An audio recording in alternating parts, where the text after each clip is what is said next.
Your Excellency, my dear friend Kashim Shettima, የተከበሩ የጠቅላይ ፍርድ ቤት ፕሬዝዳንት አቶ ቴዎድሮስ ምህረት፣ የተከበሩ የፓርቲያችን ምክትል ፕሬዝዳንት አቶ አደን ፋራህ፣ የተከበራችሁ የክልል ርዕሳነ መስተዳድሮች፣ ሚኒስትሮች፣ ከሁሉ በላይ የኢትዮጵያ የዘውትር ጠባቂዎች፣ የጦር ጀነራል መኮንኖች፣ ፊልድ ማርሻል ብርሃኑ ጁላ፣ አምባሳደሮች፣ በዚህ ስፍራ ታላቁን ስራ ከኛ ጋር ልታከብሩ የተገኛችሁ እንግዶች በሙሉ እንኳን ደስ ያላችሁ፣ እንኳን ደስ ያለን።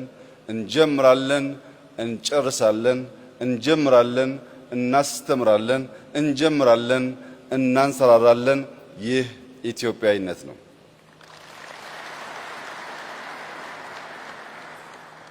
የዘንድሮውን የግሪን ሌጋሲ በመትከል ማንሰራራት የሚል ሞቶ የተሰጠው ነው።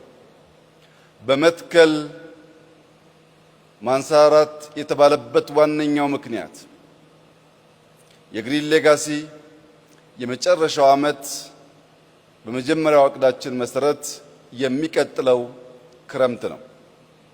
በሚቀጥለው ክረምት የግሪን ሌጋሲን ሙሉ በሙሉ ካሳካን በኋላ ኢትዮጵያ ለመጀመሪያ ጊዜ ከየትኛውም ሀገር ስንዴ በእርዳታ የማትወስድ መሆኑን ለዓለም እናበስራለን። ላለፉት ጥቂት አስርተ ዓመታት የሚያበላውን የሚያምረውን የእናት ምትክ የሆነውን ተፈጥሮ አክብረን አብረን መኖር ባለመቻላችን የሚያስፈራ የገረጣ ምድር በመሆኑ ለምለሚቱ ኢትዮጵያ ለማኝቱ ኢትዮጵያ ሆና በሚሊየን የሚቆጠሩ ሰዎች ከሌሎች ሀገራት ስንዴ መጠበቅ የሰርክ ተግባራቸው ሆኖ ቆይቷል።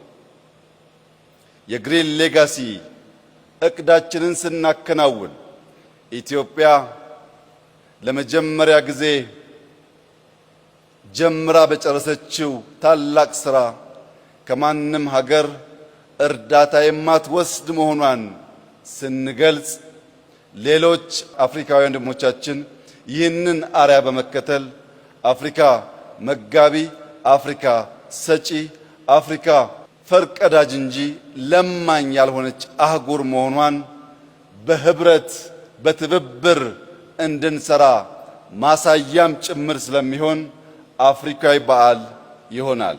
ዛሬ ለዚያ ማሳያ እንዲሆን በአፍሪካ ትልቁን ፖፑሌሽን የያዘችው ናይጄሪያ በኢኮኖሚ እያደገች ያለች፣ በተግባር ሪፎርም በማካሄድ ለአፍሪካ ፈርቀዳጅ ስራዎች እየሰራች ያለች ታላቅ ሀገር አንድ ዓመት ሲቀረን መባቻውን በጋራ ለማክበር ከኛ ጋራ ወንድማችን ካሽም የተገኘ ሲሆን መላው አፍሪካ ከግሪን ሌጋሲ ተምሮ እርዳታን ከውጭ የምናቋርጥበት ዘመን በቅርብ እንደሚሆን ያለኝን ታላቅ እምነት ስገልጽ ከኩራት ጭምር ነው።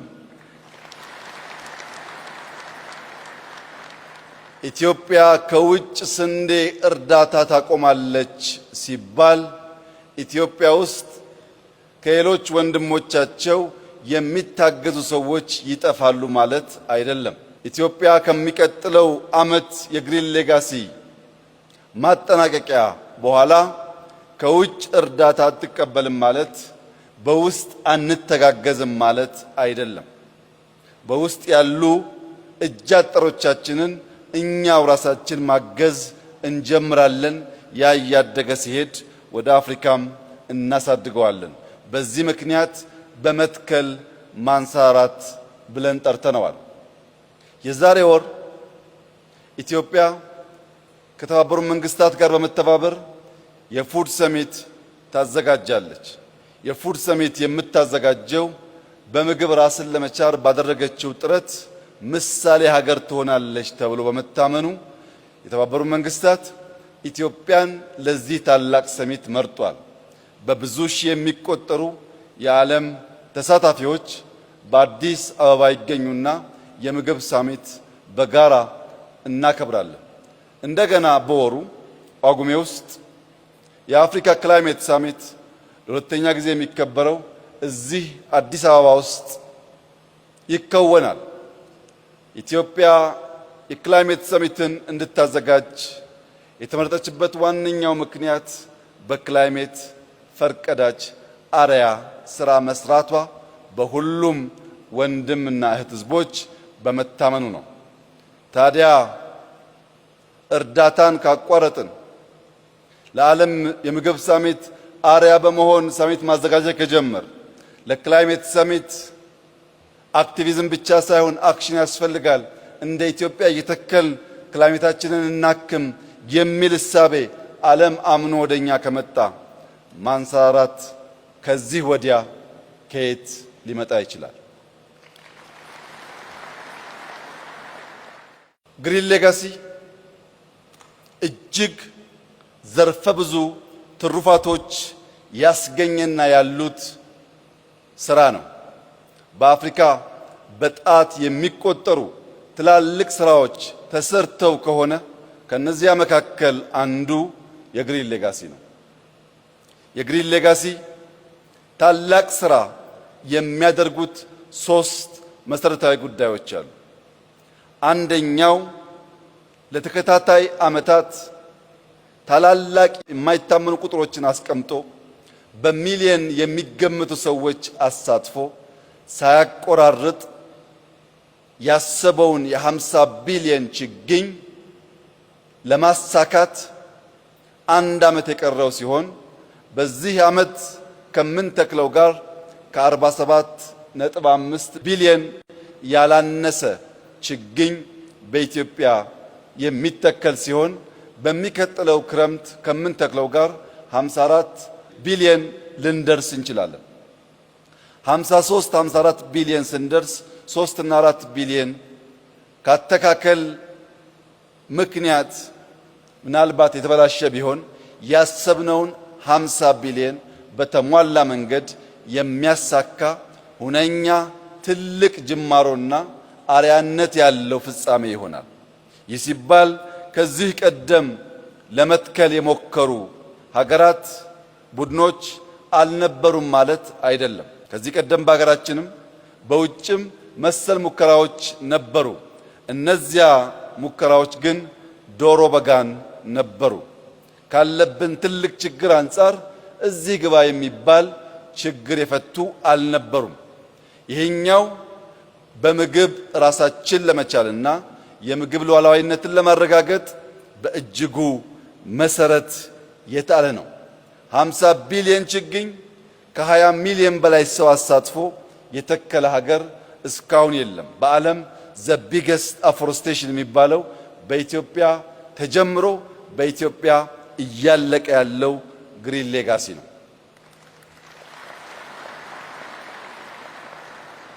ዓለም ከአዳራሽ ከስብሰባ ወጥቶ አፈር ጭቃ ነክቶ ተክሎ መቀየር የሚገባው ይህ ተግባር ባለመቀየሩ አክሽን ያስፈልጋል።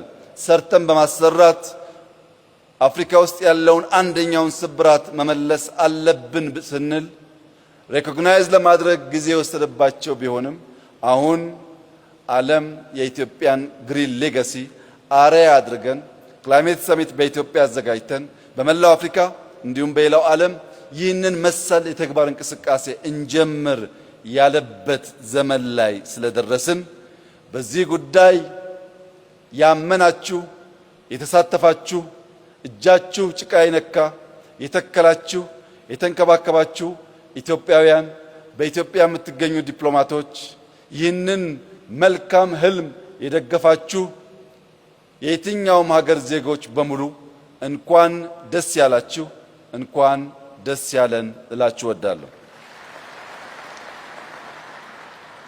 የኛን ግሪን ሌጋሲ ከሁሉ የገዘፈ ያደረገው 50 ቢሊዮን ችግኝ መትከላችን ብቻ ሳይሆን በሚሊዮን የሚቆጠር ሕዝብ በገዛ ፈቃዱ ሕፃን አዛውንት ሳይል በክረምት በዝናብ ውስጥ የተራቆቱ ተራሮች ለማልበስ ከፍተኛ ጥረት ያደረገ ሕዝብና ሀገር በመሆኑም ጭምር ነው። መልክዓ ምድራችን ቀደም ሲል እንዳያችሁት የተራቆቱ የገረጡ የሚያስፈሩ ተራሮች ለብሰው አምረው ተውበው ማንም ሰው በቀላሉ የግሪን ሌጋሲን ኢፌክት ማየት እንዲችል ያስቻሉ በመሆናቸውም ጭምር ነው። እዚህ ጋር አንድ ሊሰመርበት የሚገባ አብይ ጉዳይ ቢኖር ለሁሉም ስራዎቻችን መደመር ያለው ፓወር ነው። ስንደመር ያለን ጉልበት፣ ስንደመር የሚሰማው ድምፅና የሚፈጠረው ኢፌክት ከፍተኛ መሆኑን ያሳያል። ባለፉት ዓመታት ከ20 ሚሊዮን በላይ ኢትዮጵያውያን ተሰናስለው ለዚህ ህልም ባይተጉ ኖሮ 5 ወይም 10 ሚሊዮን ቢሆኑ ቁጥሩ 50 ቢሊዮን መድረስ አይችልም። 50 የደረስነው ቢሊየንስ ኢንቨስት አድርገን ሳይሆን ቢሊየን ቅልቦችን ደምረን ነውና የመደመር ጉልበት በችግኝ ጣቢያዎች ቦታ በሚያዘጋጁ የኤክስቴንሽን ሙያተኞች ቀድመው ቆፍረው መሬት በሚያሰናዱ ኢትዮጵያውያን ከነገ ጀምሮ ባለፉት ዓመታት እንዳደረግነው ሳይታክቱ 30፣ 40፣ 50፣ 100 ችግኝ በመትከል ይህንን ህልም እውን በማድረግ የማይተካ ሚና የተጫወቱ ሰዎች ድምር ውጤት ነው። በዚህም የአፈር መሸርሸር ቀንሷል ሲባል የኢትዮጵያ እንደ ሀገር ኤግዚስት ማድረግ ተስፋ አለው ማለት ነው።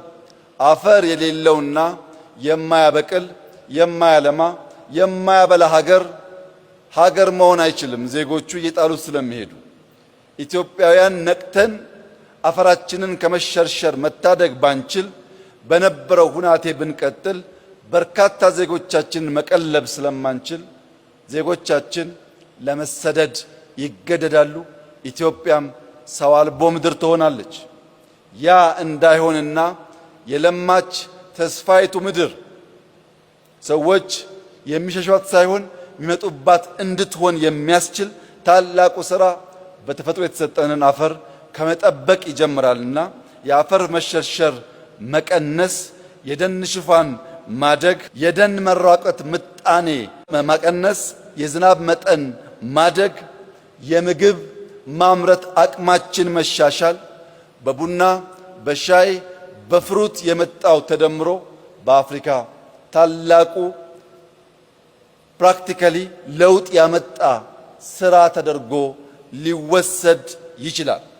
ይህንን ታላቅ ስራ የኢትዮጵያ መንግስትና የኢትዮጵያ ሕዝብ እንደ አንድ ሰው ተቀናጅተው ለዓለም አስተማሪ ተግባር ስለፈጸሙ በድጋሚ ለሕዝባችን ላደመጠው፣ ለሰማው፣ ለተጋውና ለዓለም አርያ ለሆነው ሕዝባችን ከፍተኛ ምስጋና እንዳቀርብ ይፈቀድልኝ።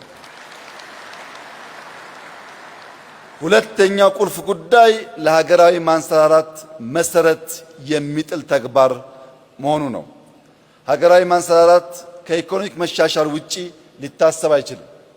ኢኮኖሚያችን በብዙ መስክ የሚገለጥ ቢሆንም ከዚህ ከግሪን ሌጋሲ ጋር በሚያያዝ በጥቂት ማሳያዎች ለመግለጽ፣ አንደኛ በቱሪዝም ሰው ከሀገሩ ትኬት ቆርጦ ወደኛ የሚመጣው ውብ መልክዓ ምድር ለማየት ነው።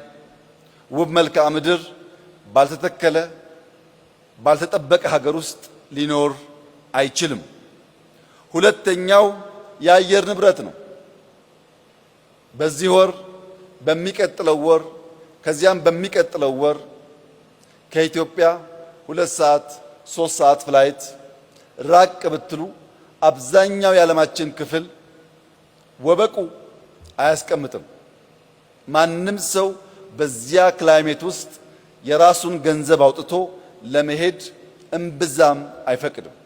በእኛ ሁኔታ ግን ሰው ከፍሎ ይህንን ንጹህ አየር መተንፈስ ቢችል ይህን የሚያምር መልክዓ ምድር ማየት ቢችል ለማንም ሰው ለከፈለበት ዋጋ ለኢንቨስትመንቱ የተሟላ መልስ የሚሰጥ ስለሆነ በየትኛውም መስፈርት እንደ ኢትዮጵያ በለበሱ እንደ ኢትዮጵያ ክላይሜታቸው በአማራ ሀገር ሰው ለሁለት ቀን ለሳምንት እረፍት ቢወጣ እንደ ኪሳራ አይወስደውም።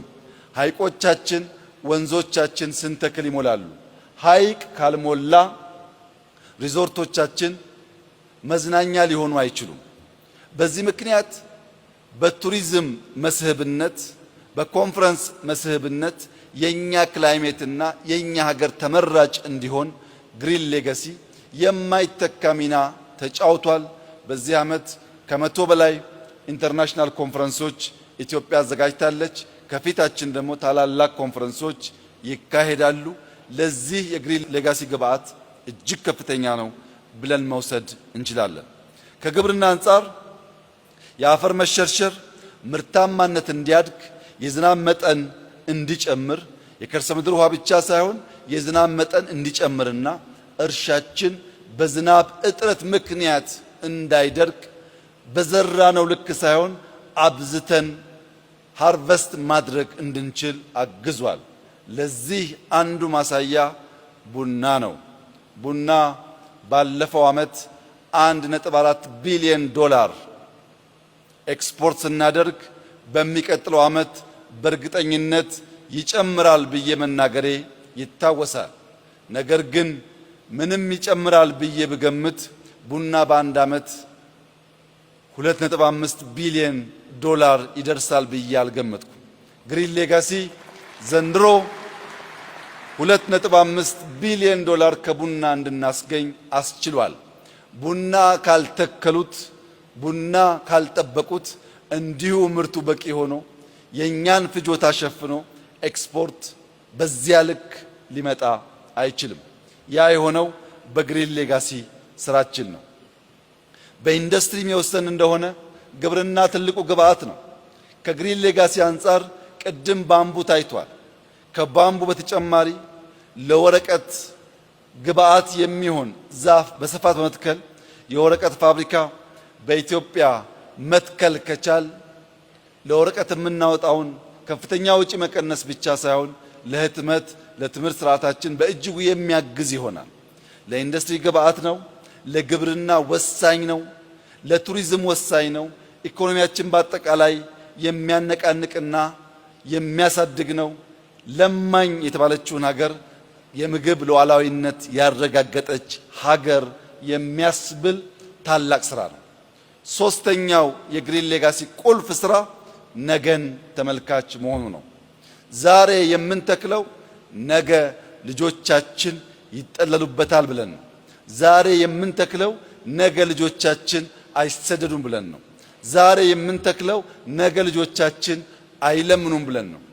ልጆቻችንን በቤት ውስጥ መመገብ በቂ አይደለም። ልጆቻችን ሀገራቸውን ጥለው እንዳይሄዱ ለሀገራችን መሰረት መጣል አለብን። የተከበራችሁ ኢትዮጵያውያን ሆይ እጃችን አፈር ካልነካ ጭቃ ካልነካ ካልደከምን የሚገነባ ሀገር የለም። ሁሉም የአማራ ሀገር በጀግኖች ልጆቹ በሆነ ዘመን በተፈጠሩ ትውልዶች የተሰራ ነው።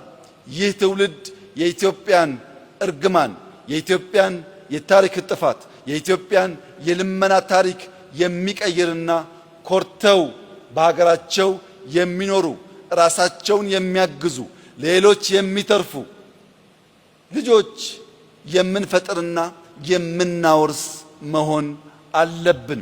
ለዚህ ታላቅ ተግባር የተመረጠ ይህ ትውልድ ኩራት ሊሰማው ይገባል። ለልጆቹ መልካም ሀገር ሰርቶ ማለፍ የሚያኮራ ተግባር ስለሆነ በዚህ ታላቅ ቀን ለመላው ኢትዮጵያውያን በተለይም ለወጣቶች በጣም በተለይም ለታዳጊዎች አደራ ማለት የምፈልገው ግሪን ሌጋሲ ፖለቲካ አይደለም። ግሪን ሌጋሲ ብሔር አይደለም። ግሪን ሌጋሲ ሃይማኖት አይደለም። ግሪን ሌጋሲ ጾታ አይደለም። ግሪን ሌጋሲ ጥቁር ነጭ አይደለም።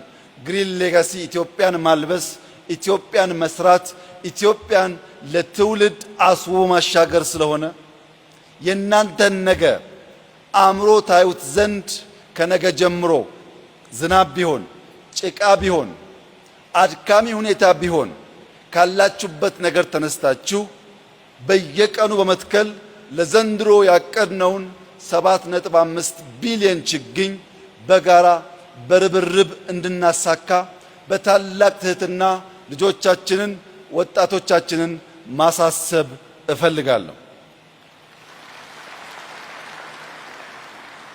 በየትኛውም የፖለቲካ መስክ ያለን ኢትዮጵያውያን ዲፕሎማቶች፣ ሴቶች፣ ወጣቶች፣ አዛውንቶች፣ የሀገር መከላከያ፣ የፖሊስ ሰራዊት አባላት ግሪን ሌጋሲ ሁላችንን ስለሚመለከት ከነገ ጀምሮ በአካባቢያችን ከሰፈራችን ራቅ ብለን ከህዝባችን ጋር በመቀላቀል ጠዋት ከማታ በየቀኑ በመትከል ኢትዮጵያ ማንሰራራት መጀመሯን መጀመሪያ እኛ እናምናለን፣ ቀጥለን ለዓለም እናሳያለን። ኢትዮጵያ ታንሰራራለች። ልጆቻችን አይለምኑም።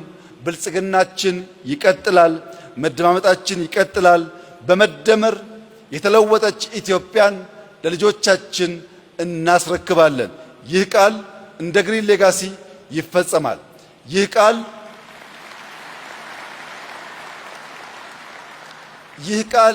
በየትኛውም ሁኔታ ልጆቻችን ሲሰጡ እንጂ ሲለምኑ የማናይበት የመጨረሻ ወራቶች ስለሚኖሩን በእኔና በእናንተ ጡረታ ዘመን የግሪን ሌጋሲ ውጤት ኢትዮጵያ ረጂ ሆና በጋራ እስክናያት ድረስ ጉዟችን አድካሚ፣ ረጅም ነገር ግን ፍሬያማ ስለሆነ ተባብረን ኢትዮጵያን ለማበልጸግ በጋራ እንድንቆም በታላቅ ትህትና አደራ ልላችሁ ፈልጋለሁ።